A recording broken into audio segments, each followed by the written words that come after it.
Yalnızım, geceden yalnız.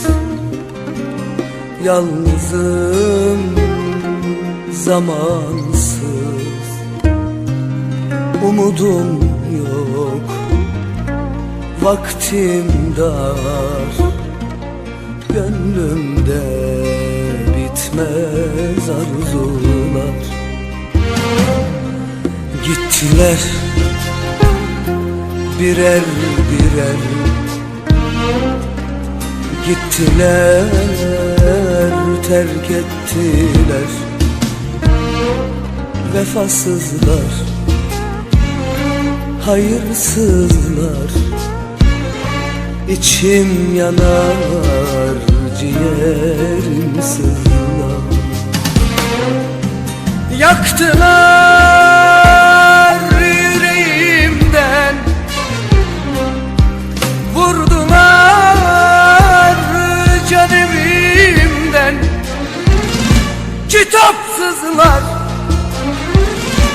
imansızlar.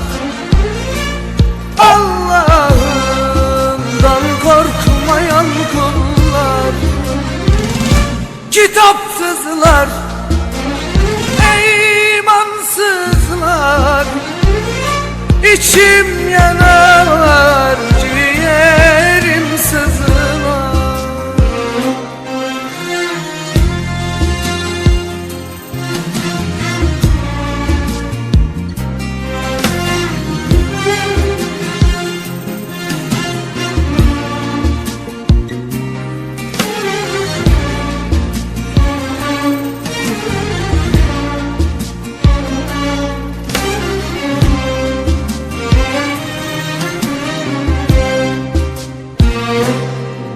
Ezdiler yol yerine,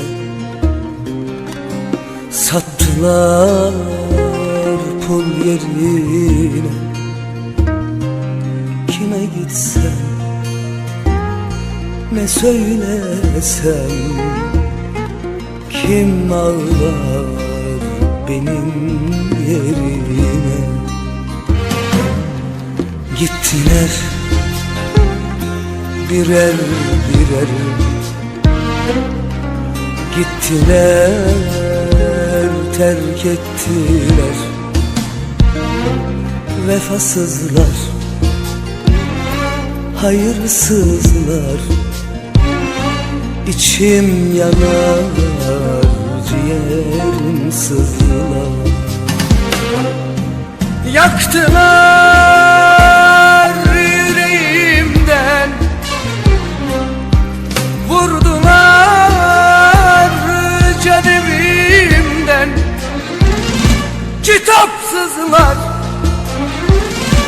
imansızlar. İçim yanar, ciğerim sızlar. Kitapsızlar, imansızlar. İçim yanar, ciğerim sızlar.